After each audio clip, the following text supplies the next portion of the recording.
Dito ako sa office namin. Nag-update lang ako ng mga requirements namin. Hindi kailangan guys. Mga requirements namin ay babaguhin. Kailangan updated. Kaya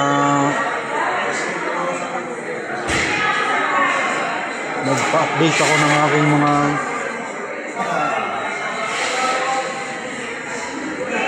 papeles ko dito sa office namin. Kaya guys, salamat. Sir, yung iwan ko kanina. Yung screw. Oh, wala naman, okay naman. Sa akin lang umaga. Kasi ginawa nila yung sabi screw. siya na, sabi ko baka mas tambay siya, in-inform lang kita. Salamat sir ha. Matutulog. Tapos na. Na-update na yung ano ko. Yun lang naman sa akin contribution. Ako, Ayan. Salamat Lord at natapos din yung aking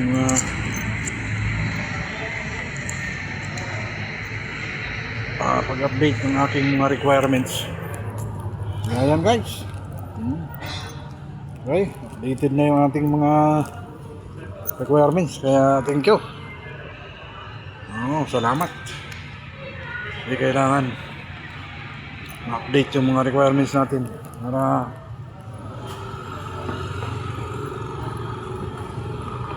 walang problema, walang aberya yung ating mga rides.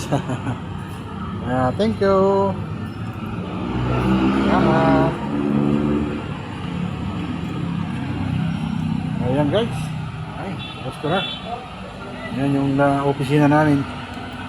Kaya thank you guys. Salamat. Yan yung panonood. Okay, pwede na mag-rides. Okay. Waiting na lang tayo ng booking.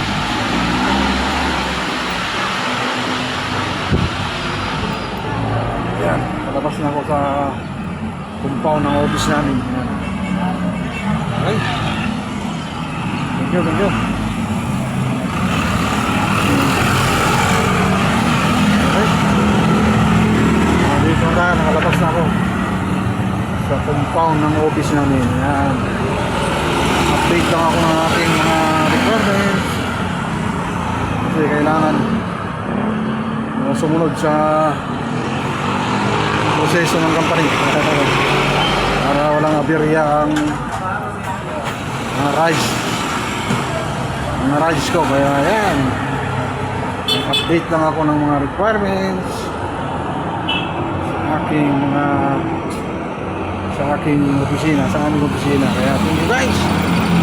Ayan, nandito na lang. Guys ako. Bye bye. God bless everyone. Follow and share.